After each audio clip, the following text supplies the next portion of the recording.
Friends, मेरा नाम doctor Sunil है।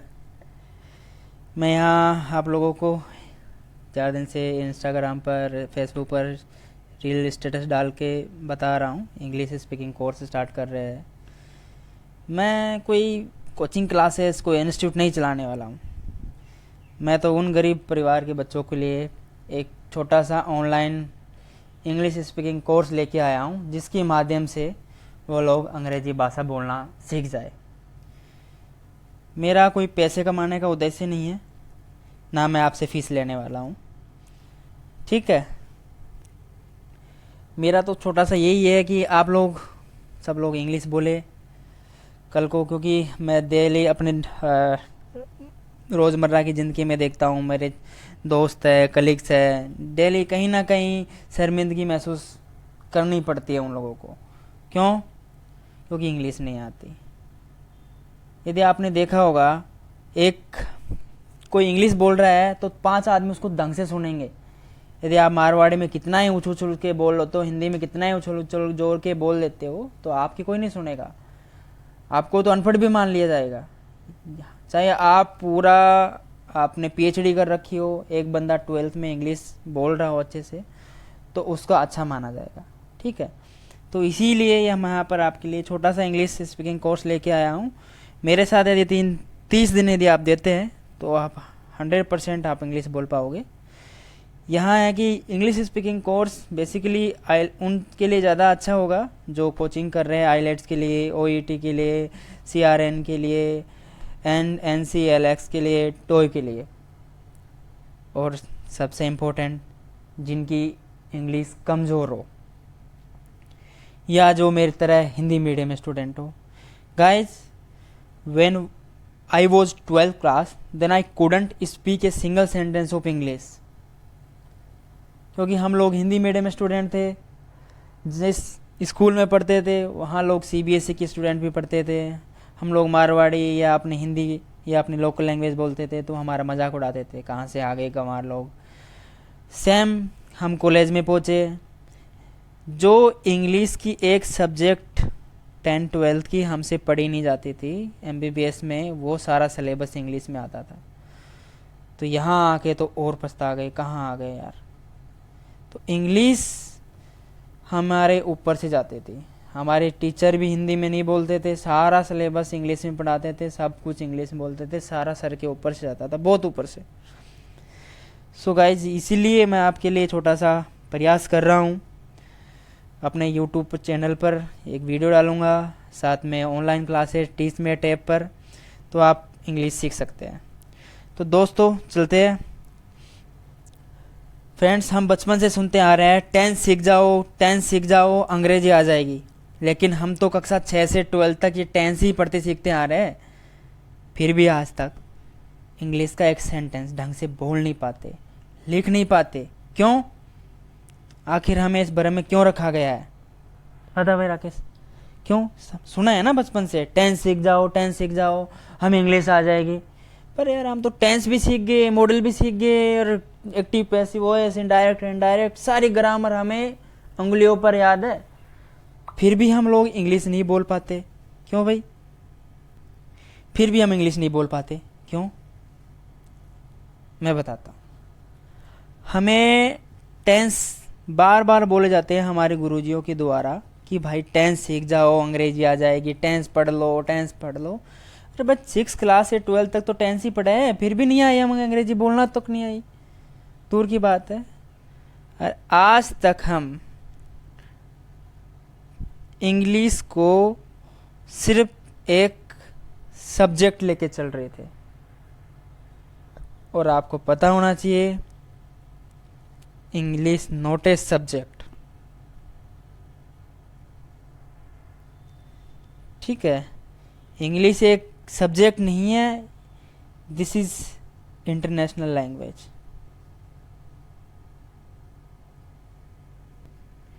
ये इंटरनेशनल लैंग्वेज है। सो मैं बोल रहा हूँ बार बार 10 सीख जाओ, 10 सीख जाओ। गुरुजी हमारे बचपन से हमें बोलते आ रहे हैं। मैं बोलने जा रहा हूँ 3 चीज़ें आप भूल जाओ,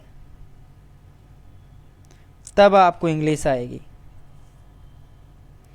अब बोलोगे गुरुजी वो 3 चीज़ें कौन सी है?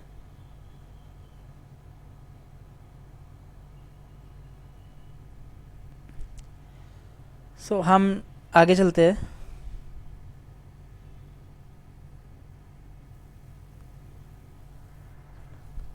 ठीक है guys, if you want to speak English then you have to forget 3T। दोस्तों, यदि आपको अंग्रेजी भाषा बोलना सीखना है तो 3 चीज़ें आपको भूलनी पड़ेगी। क्या गुरुजी आप बोल रहे हो? सब बोलते हैं सीखनी पड़ेगी तब जाके तो आएगी, आप भूलने के लिए बोल रहे हो। वो 3T है क्या एक्चुअल में? है क्या 3T? पहला T जो अपना है टेंस। क्या टेंस? टेंस भूल जाओ? ये क्या बोल रहे हो? बचपन से तो सब लोग बोल रहे हैं टेंस पढ़ लो, टेंस पढ़ लो, टेंस पढ़ लोगे तो इंग्लिश आ जाएगी, इंग्लिश बोलना आ जाएगी, और आप बोल रहे हो टेंस भूल जाओ। फॉरगेट टेंस, भूल जाओ टेंस को। दूसरा T जो हमारा है ट्रांसलेशन। ट्रांसलेशन, अनुवाद करना। डोंट ट्रांसलेशन, अनुवाद मत करो। हम क्योंकि इंडियंस है, हमारी फितरत है, हम तोड़ मरोड़ को माई लेग आर ब्रेकिंग कुछ भी बोल देते हैं, ट्रांसलेशन कर देते हैं ना भाई। करते हो कि नहीं करते? क्योंकि इंग्लिश तो आती नहीं है, हर चीज़ का ट्रांसलेशन कर देते हैं। तो दूसरा T है ट्रांसलेशन। तीसरा T जो वेरी वेरी इंपॉर्टेंट है टेंशन। ठीक है, ये बहुत ज़्यादा इंपॉर्टेंट है। टेंशन मतलब चिंता। चिंता तो करनी ही नहीं है। यदि आप टेंशन करोगे तो मैं बोल रहा हूँ ज़िंदगी में कभी आप अंग्रेजी नहीं बोल पाओगे। क्यों? यार मुश्किल का काम है इंग्लिश बोलना, तो मेरे से नहीं बोला जाएगा, ये तो बहुत मुश्किल का काम है, ये मेरे से नहीं होगा। तो फॉरगेट टेंशन आल्सो। अब आपके मस्तिष्क में एक सवाल आया होगा कि गुरुजी हम तो बचपन से सुनते आ रहे हैं टेंस सीख जाओ, इंग्लिश आ जाएगी, और आप बोल रहे हो फॉरगेट टेंस, भूल जाओ टेंस को। भूल जाओ टेंस को जब इंग्लिश बोलना आएगी। तो ऐसा क्या पढ़ाओगे जिससे हम इंग्लिश बोल पाएंगे? दिमाग में क्वेश्चन आया होगा ना कि आप बोल रहे हो हम तो बचपन से सुनते आ रहे हैं टेंस सीख जाओ तब आपको इंग्लिश आएगी, और आप बोल रहे हो टेंस भूल जाओ तब आपको इंग्लिश आएगी। तो टेंस की जगह क्या पढ़ाने वाले हो ये बताओ हमें। ठीक है, सो गाइस मैं बोल रहा हूँ टेंस भूल जाओ। क्यों बोल रहा हूँ उसका भी मैं उचित कारण बताऊंगा कि टेंस होते हैं 3, उन 3 टेंस के भी 4 भाग होते हैं, उन 4 भागों के भी 4 भाग होते हैं, तो 3 चौक 12 है, तो 12 हमारे टेंस हो गए। उन 12 के भी 4 भाग होते हैं इंटू 4 इक्वल टू 48 आवर्स। तो ये तो टोटल 48 टेंस हो गए, इसलिए हम 48 टेंस हो जाते हैं, इसकी वजह से कंफ्यूज हो जाते हैं, इसलिए हम इंग्लिश नहीं बोल पाते। तो भाई गुरुजी अब बताओ आप, यदि आप बोल रहे हो टेंस भूल जाओ, भूल गए टेंस को, तो उसकी जगह क्या पढ़ाने वाले हो? तो guys I shall teach you 6 sense. I shall teach you 6 sense.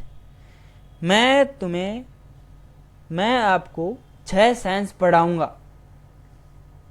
अरे गुरुजी ये क्या बोल दिया हैं? सेंस? अब सोच रहे होंगे ये क्या होता है, किस बला का नाम है, आज तक नहीं सुना। तो मैं बता दूं मेरे दोस्तों, इंग्लिश को आज तक हम एक किताब, एक सब्जेक्ट समझकर पढ़ते आ रहे थे। And do you know, English not a subject, this is a international language, right?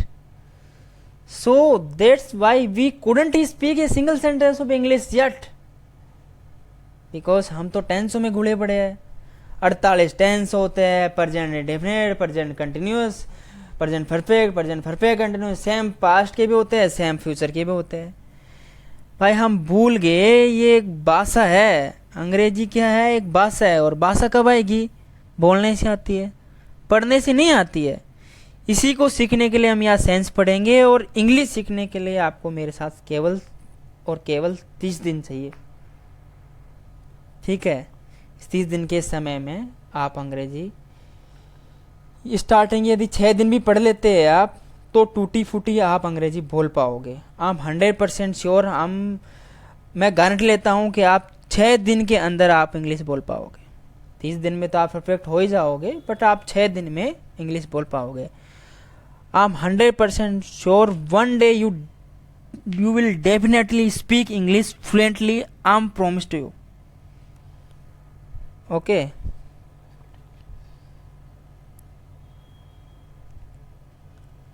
So इसलिए हम टेंस नहीं पढ़ते हैं, क्योंकि टेंस 48 होते हैं और 48 टेंस हमें कंफ्यूज कर देते हैं। कौन सी टेंस में ताहा आती है इत्यादि शब्द आते हैं, रहा रही है इत्यादि शब्द आते हैं, चुका है चुकी इत्यादि शब्द आते हैं, ये सब में ही हम कंफ्यूज हो जाते हैं।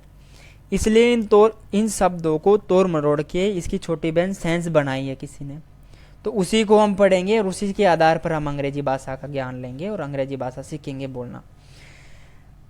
अब अंग्रेजों की भाषा सीख रहे हैं तो उनके जैसा आचरण भी होना चाहिए। अब आचरण मीन्स मैनर्स भी होना चाहिए।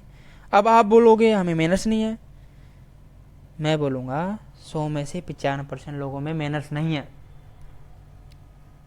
आप गुस्से में बोलोगे क्या हमें मैनर्स नहीं है, हम बेवकूफ़ है। अरे भाई, आप सबको मैनर्स है, बट कभी आपने कचरे का रोड पर फेंका है? कभी आपने कचरा रोड पर फेंका है? फेंका है तो आप 95% लोगों में आते हो। आपने देखा होगा अक्सर फिल्म और वास्तविक में कभी भी अंग्रेज अपने कचरे को कहीं भी रोड पर नहीं डालेगा, या तो कचरे के डब्बे में डालेगा, जेब में डालेगा, या कहीं उसको डस्टबिन दिखेगा उसी में डालेगा। अपनों से बड़ों और छोटों से बड़े आदर से ही बात करेगा।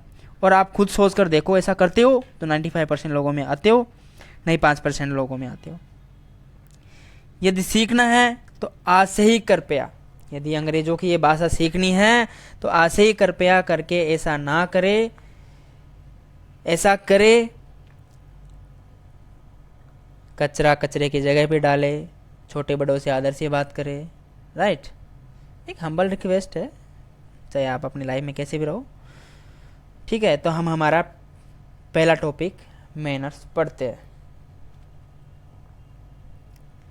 गाइस, मैनर्स ये हमारी ज़िंदगी में बहुत इम्पोर्टेंट टॉपिक है। यदि आपको इंग्लिश सीखनी है तो पहला टॉपिक मैनर्स पढ़ना पड़ेगा आपको, सेंस पढ़ने से पहले। मैंने कहा अंग्रेज़ों की भाषा सीख रही है हम लोग, अंग्रेजों जैसा मैनर्स भी होना चाहिए। ठीक है, कुछ लोग सोच रहे होंगे अंग्रेजों की बड़ाई कर रहा है, उसमें उनमें ज़्यादा मैनर्स है, हम लोग तो, अरे हमें इंडियंस की फितरत ही ऐसी है, हम खाएंगे फेंक देंगे कचरा कहीं पर भी रोड पर। तो हम हमारा पहला सेंस से पहले मैनर्स पढ़ेंगे, जो बहुत ज़रूरत है। देखो, जब आप किसी व्यक्ति को जानते हो, दोबारा मिल रहे हो, तो हिंदी में पूछते हो कैसे हो राम सीता, कैसे हो दीक्षा, क्या हाल चाल है, कैसी कट रही है? उत्तर ठीक हूँ, बढ़िया चल रही है, मौज में हूँ। तो हिंदी में तो बहुत तरीके हैं हमारे पास बोलने के लिए, नॉट ऐसे में हिंदी में तो बहुत तरीके हैं, पूछते हैं बताते हैं, लेकिन इंग्लिश में कैसे पूछते हैं आप सब जानते हैं। आज तक तो ये तो सब जानते ही हो ना, कि उससे पूछेंगे हाउ आर यू भाई, I am fine and what about you, वो बोलेगा I am also good as usual, हमेशा की तरह भी ठीक हूँ या मैं ठीक हूँ, ऐसे बोलते हैं ना। Friends, you all know very well this, but I'm not coming and teach you old English. I'm teaching here upgrade new version 2.0 speaking English. नया जमाने की मैं अंग्रेजी भाषा आपको सिखा रहा हूँ। तो let's move next page, learn new,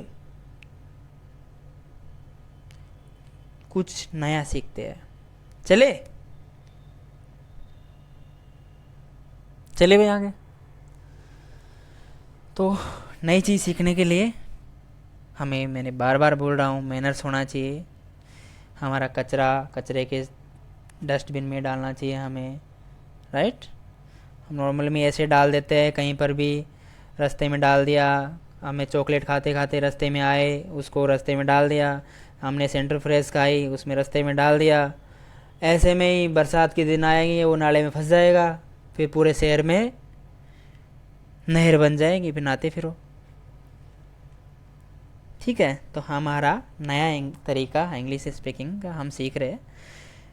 पहले पूछते थे हाउ आर यू, आंसर देते थे I am fine and what about you. अब जमाना बदल गया है, हम पूछेंगे न्यू स्टाइल और new way to ask how are you. Answer होगा ऑसम एंड यू। इसको AWESOME जो दिख रहा है आपको, इसको अवेसम नहीं पढ़ेंगे भाइयों, इसको ऑसम पढ़ेंगे। इसलिए मैंने ब्रैकेट में मेंशन किया है how are you awesome and you. आपका भी तो फर्ज है, कोई आपसे पूछ रहा है आप कैसे हो, तो आपका फर्ज है ना बताना, या उससे पूछना, ठीक है, या आप कैसे हो, वो जवाब देगा मी टू, मैं भी अच्छा हूँ। ठीक है, या आजकल थोड़ा ट्रेडिशनल तरीका होता है I am selling in same boat, जिस नाव में आप सवार हो उसी नाव में भी सवार हो। तो जैसे हिंदी में पूछ लिया आप कैसे हो, उत्तर जखास मौज में हूँ, आप बताओ, उसका उत्तर मैं भी अच्छा हूँ। तो इस तरीके से हम जवाब देते हैं how are you awesome and you, और आंसर देगा मेट यू। तो जैसे मैंने बताया how are you awesome and you, मैंने बताया मी टू। एक और तरीका होता है जवाब देने का, मी टू का मतलब मैं भी अच्छा हूँ।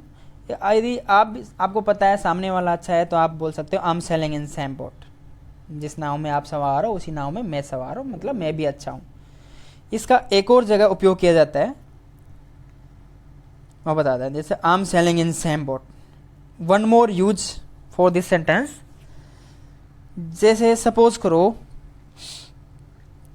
आपका कोई दोस्त, इस वाक्य का उपयोग दूसरी जगह भी करते हैं। कैसे, मान लो आप 10th का कक्षा में अपने एक दोस्त से बिछड़ गए थे, अब वो मेडिकल कॉलेज के गेट पर आपको अचानक दिख जाता है।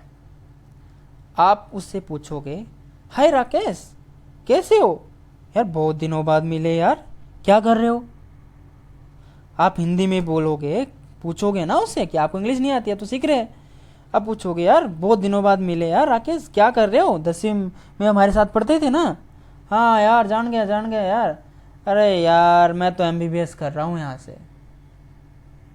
वो बोलेगा मैं MBBS कर रहा हूँ इसी कॉलेज से, जिस गेट पर वो खड़ा था उसी कॉलेज से वो MBBS कर रहा था। तो गाइज इसका उपयोग हम दूसरी जगह कैसे करें, इस वाक्य का उपयोग मैं फिर बोल रहा हूँ, बार बार बोल रहा हूँ, क्योंकि ये इंग्लिश है दोस्तों, सब्जेक्ट नहीं है, ये भाषा है, भाषा बोलने से आएगी। अब बार बार बोलोगे, जितनी बार बोलोगे उतनी बार कम है, तो भाषा बोलने से आएगी। ठीक है, तो मैंने पूछा राकेश कैसे हो, बहुत दिनों बाद मिले यार, क्या कर रहे हो। आपका दोस्त आपको जवाब देता है कि यार मैं इसी कॉलेज से MBBS कर रहा हूँ। वो पूछेगा तुम क्या कर रहे हो, मान लो तुम भी MBBS कर रहे हो, तो बोल सकते हो I am selling in same boat, I am selling in same boat.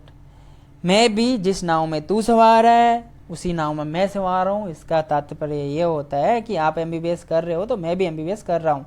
थोड़ा अट्रैक्टिव, थोड़ा डिफरेंट टाइप, थोड़ा आंसर हो जाता है हमारा, तो ये थोड़ा अच्छा लगता है ना हमें सुन के, I am selling in same boat, कि मैं भी जिस नाव में तू सवार है उसी नाव में मैं सवार हूँ। मतलब आप MBBS कर रहे हो तो मैं भी MBBS कर रहा हूँ। फिर बाकी बातें तो होती रहेगी, विच ईयर, कौन सी ईयर में हो आप, हैं, बातें होती रहेगी ना आगे। तो वो सब तो इंग्लिश सीख रहे हैं ना, उसके लिए तो यहाँ बैठे हैं। ठीक है, तो 30 दिन दोगे ना भाई, या 6 दिन में परेशान हो जाओगे, क्या पका रहे हो यार गुरुजी, यार आप आगे बढ़ो यार, बहुत पका लिया, आधा घंटा तो हो गया पकाते हुए। पकाना नहीं है यार, बार बार बोलना, आपको पकाना महसूस हो जाए, छोड़ दो मेरे वीडियो को, छोड़ दो, अपना जाके रीड पूछो और काम करो। ठीक है, मेरा तो सीधी सी फंडा है, आपको अंग्रेजी भाषा सीखनी है तो टाइम देना पड़ेगा। दोस्तों हमने ठीक हूँ तो पढ़ लिया है, लेकिन जब तबीयत ख़राब हो तब कैसे हाल चाल बताते हैं या पूछते हैं। हिंदी में तो बहुत तरीके हैं, लेकिन हम यहाँ इंग्लिश सीख रहे हैं, राइट। अभी हमने सीखा how are you awesome and you, meet you, कैसे हो, ठीक हूँ, मैं भी अच्छा हूँ, आप बताओ, मैं भी अच्छा हूँ, राइट। तो हम ठीक हूँ तो पढ़ लिया है, लेकिन तबीयत ख़राब हो तो कैसे आंसर देंगे। हिंदी में तो बता देते हैं आप कैसे हो, मैं ठीक नहीं हूँ, मुझे लूज मोशन हो गए, मुझे ये हो गया, मुझे वो हो गया। तो इंग्लिश में कैसे पूछेंगे, आंसर क्वेश्चन तो सेम ही होगा, how are you, answer I am not well, I am not well. I am not well नहीं बोलेंगे भैया, इसको बोलेंगे आम नॉट वेल। आई और एम को मिला के आम बोलेंगे, आम मैंगो वाला, आम नॉट वेल। सामने वाला पूछेगा वाई व्हाट हैपन, आंसर देंगे आई हैव फीवर। क्या हुआ, fever, I have fever, I have fever, मुझे बुखार हो गया। ये तो अंग्रेजी में हो गया। तो क्योंकि हिंदी में तो हमारे पास बहुत सारा है। सपोज करो आपके सर में दर्द हो जाता है, मेरे सिर में दर्द है, अरे मेरा सर फट रहा है, तो हिंदी में तो हमारे पास बहुत सारे तरीके होते हैं बोलने के। तो इंग्लिश में हम सबका आंसर सेम देंगे, क्योंकि डोंट ट्रांसलेशन, हिंदी में तो बहुत सारे वर्ड है, एक हिंदी के वाक्यों का मतलब बहुत सारे पर्यायवाची वर्ड निकल जाते हैं, जैसे नल, जल, पानी, है ना, तो इतने सारे बहुत सारे वर्ड बन जाते हैं। तो इसमें यहाँ पूछा तबीयत खराब हो जाती है तो how are you, I am not well, why what happen, answer I have fever. आप कैसे हो, मैं ठीक नहीं हूँ, क्यों, क्या हुआ, मुझे बुखार है, राइट। तो इस तरीके से हम इंग्लिश और हिंदी में पूछते हैं। हिंदी में तो हमें पता ही थी, हमें सीखना तो अंग्रेजी है ना भाई। तो नोट, जितने भी बीमारियां या दर्द के बारे में जब हम इंग्लिश में बताते हैं तो एक छोटा सा फॉर्मूला तैयार किया है, फंडा है, अच्छा है। और नहीं तो आप लोग कंफ्यूज होते रहेंगे कि मेरे पेट में दर्द हुआ तो मैं कैसे बोलूँगा, मेरे टांग में दर्द होगा तो मैं कैसे बोलूँगा, है ना। बुखार के लिए तो बोल दिया आई हैव फीवर। तो हर एक चीज़ के लिए मैं यहाँ पर मेंशन कर रहा हूँ, I have dot dot dot question mark, जो भी आपको है वो मेंशन कर दो। सपोज करो कोई भी आपको पूछता है हाउ आर यू, आप बोलते हो I am not well, why what happen, he ask me, तो हम कह सकते हैं I have fever, I have headache, I have loose motion, I have leg ache, मेरे पाँव में दर्द है, मेरे सिर फट रहा है, मेरा बुखार चढ़ रहा है। तो आई हैव जो खालिस्तान दिख रहा है उसमें मेंशन कर दो जो भी आपको हो रहा हो, किसी प्रकार का कोई दर्द हो, किसी प्रकार की कोई बीमारी हो, तो ये यहाँ मेंशन कर सकते हैं आई हैव फीवर। जैसे मैंने कुछ एग्जाम्पल यहाँ कुछ सेंटेंस दिए हैं, आई हैव फीवर, मुझे बुखार है, आई हैव हेडेक, मुझे सिर दर्द है, आई हैव लूज मोशन, मुझे लूज मोशन है, ठीक है। कुछ मैंने एग्जाम्पल दिए हैं क्योंकि इसी बीमारी से ग्रसित हुआ हूँ कुछ टाइम पहले। सो गाइस, बाहर का खाना नहीं खाना चाहिए, आजकल बहुत ही गंभीर बीमारियां फैल रही है, ठीक है। तो कुछ सेंटेंस मैंने दिए हैं, I have fever, I have headache, I have loose motion, तो हम अटक जाते थे। आजकल लोग हम इतने दिन से इंग्लिश तो जानते हैं और पूछते थे कैसे हो, मैं ठीक हूँ, तू बता, मेरे बुखार हो रहा है, ये सब हम बता देते थे। पर इंग्लिश में how are you, awesome, and you, meet you, इधर ठीक नहीं है, how are you, I am not well, why what happen, जो भी हो रहा है, I have headache, fever, loose motion, जो भी आपको हो रहा है मेंशन कर दो यहाँ पर, ठीक है। तो चौथा सेंटेंस हमने लिया है आई हैव लेग एक, मेरे टांगों में दर्द है। पांचवा सेंटेंस हमारा है आई हैव कोल्ड। कॉमन सी कुछ डिजीज यही है जो हमें होती रहती है, मुझे कोल्ड है, मेरे सिर दर्द है, मुझे बुखार है, मुझे टांगों में दर्द है। इनके अलावा तो बहुत कुछ कम ही होते हैं, पेट में दर्द हो गया, I have pain abdomen, whatever. So मुझे बुखार है, आई हैव फीवर, मेरे सर में दर्द है या मेरा सर फट रहा है, क्योंकि हिंदी में तो हम बहुत तरीके से बोल देते हैं ना यार, कि मेरा सर फट रहा है, मुझे दस्त लगे है, I have loose motion, I have leg ache, मेरे पाँव टूट रहे हैं, मेरे हाथ पाँव टूट रहे हैं। बट हिंदी में तो बहुत सारे तरीके से बोल देते हैं मेरे पाँव में दर्द है, मेरे पैरों में दर्द है, मेरे पाँव टूट रहे हैं, मेरे पाँव मेरे हाथ टांगों में नहीं है, ऐसा कुछ भी बोल देते हैं हिंदी में।